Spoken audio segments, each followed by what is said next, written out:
নাটক ভাবি পর্ব ৩ চূড়ান্ত পর্ব। চরিত্র সময়: সুজন, ছোট ভাই দেবর, নায়ক শরীফ শান্ত। আলিফিন সুজনের ভাবি, নায়িকা আলিফিন। চেয়ারম্যান ৫০ বছর বয়সী খলনায়ক। চেয়ারম্যানের পার্টনার মঞ্জু, রহস্য উদ্ঘাটনকারী। রহমান সাহেব আলিফিনের বাবা। আমেনা বেগম সুজনের মা। স্থান: চেয়ারম্যানের বাংলাঘর। সময়: দিন। চেয়ারম্যান রাগে গজগজ করছেন। ঘরে উপস্থিত তার ঘনিষ্ঠ business partner Manju. Manju: chairman সাহেব, আপনি সুজনের মা আর ভাবিকে ডেকে এনে অযথায় অপমান করলেন, কিন্তু আপনি কি আসল খবর জানেন? চেয়ারম্যান: কিসের খবর? মঞ্জু: সুজন কোনো সাধারণ ছেলে না। ও গোপনে আপনার ২০ বছর মেয়ের শিরিনের সাথে প্রেম করেছে। ওরা দুজন বিয়ে করার পরিকল্পনা করছে। চেয়ারম্যান টেবিলে থাপ্পড় মেরে: এ কি বললি? এই ফকিরের বাচ্চা এত বড় সাহস! মঞ্জু: এখনই সুজনের পরিবারকে ডেকে আন। আজ শোনো, রহমান সাহেবকে বলে দাও তার বিধবা মেয়েকে আলিফিনকে আমার সাথে বিয়ে না দিলে সুজনের পুরো পরিবারকে এই গ্রাম থেকে এক কাপড়ে ভিটেমাটি ছাড়া করব।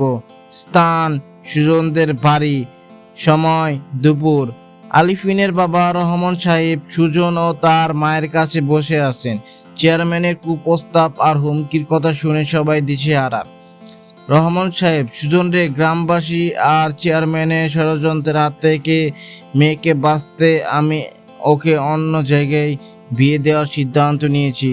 সুজন আবেগপ্লুত হয়ে: না বাবা, বাড়ির বড় ভাই বিদেশে মারা যাওয়ার পর থেকে ভাবি এই সংসারকে ধরে রেখেছে। অন্য কোথাও বিয়ে দিলে চেয়ারম্যানের লোকজন সেখানে অশান্তি করবে। আমি ভাবিকে কোথাও যেতে দেব না। রহমান সাহেব সুজনের হাত ধরে: তবে তুই পথ দেখা। সুজন: তুই যদি মেয়েকে বাঁচাতে চাস তবে তুই আলিফিনকে আকট করে নে।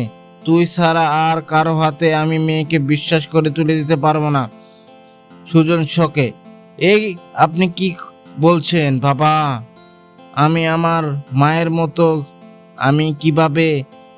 আমেনা বেগম কেঁদে: সুজন তোকে সন্তানের মতো ছোট থেকে বুকে টেনে মানুষ করেছে। এই মেয়েটা আজ ওর সম্মান আর জীবন বাঁচাতে একটা পথই খোলা আছে।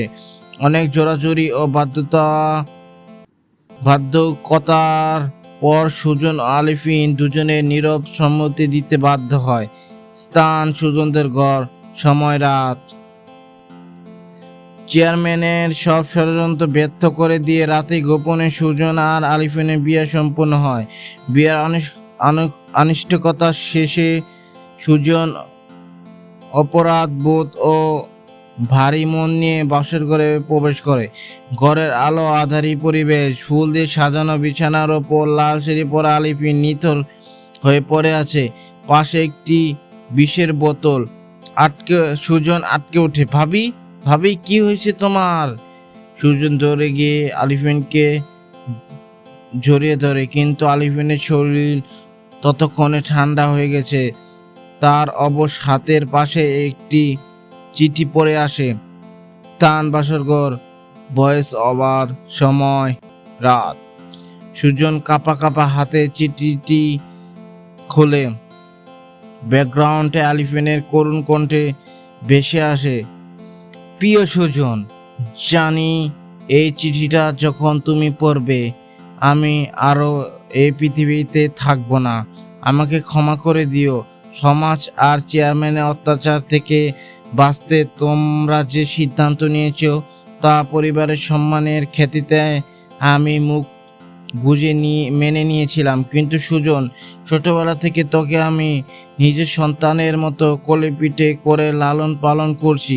মাতৃত্বের সেই পবিত্র স্থান থেকে তোকে কোনোদিন স্বামী হিসেবে মেনে নেওয়া আমার পক্ষে সম্ভব নয়। একদিকে সমাজ ও দেবরকে স্বামী হিসেবে গ্রহণের মানসিক যন্ত্রণা, অন্যদিকে তোকে তোর ভালোবাসার চেয়ারম্যানের কাছ থেকে দূরে সরিয়ে দেওয়ার অপরাধবোধ আমি সহ্য করতে পারতাম না। তোকে মুক্ত করে দিয়ে গেলাম সুজন, তুই তার ভালোবাসাকে নিয়ে সুখী থাকিস।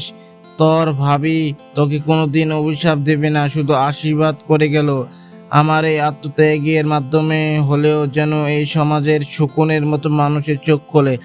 ভালো থাকিস আমার সোনা দেব।